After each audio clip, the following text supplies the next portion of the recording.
বেজ্জতি করে তো তোমার কোনো লাভ হবে না। আমাকে ইজ্জতটা দান করো। সে আল্লাহ আমার ইজ্জত দান করেছে, আমার আল্লাহর কাছে শুকরিয়া প্রথমে। প্রিয় উপস্থিতি, আপনাদের কাছে আমার কৃতজ্ঞতার কোনো শেষ নেই।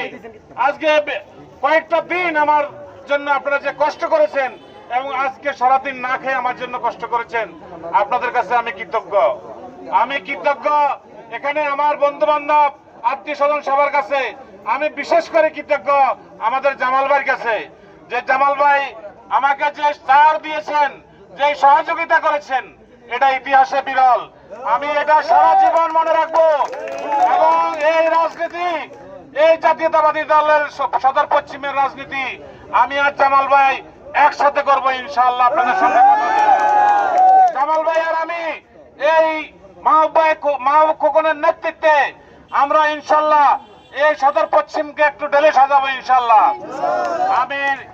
আমি অভিনন্দন জানাই আমার প্রাণপ্রিয় নেতা জনাব আবুল খায়ের ভূঁইয়া সাহেবকে।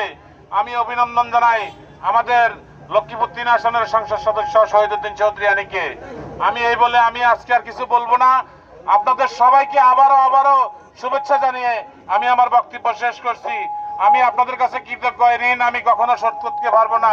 আপনারা আমাকে আল্লাহর রাস্তায় মাফ করে দিবেন, তবে দোয়া করবেন আপনাদের সাথে যেন আমি ভালো আচরণ করে সারা জীবন কাটাতে পারি। এই বলে আমি আমার বক্তব্য শেষ করছি।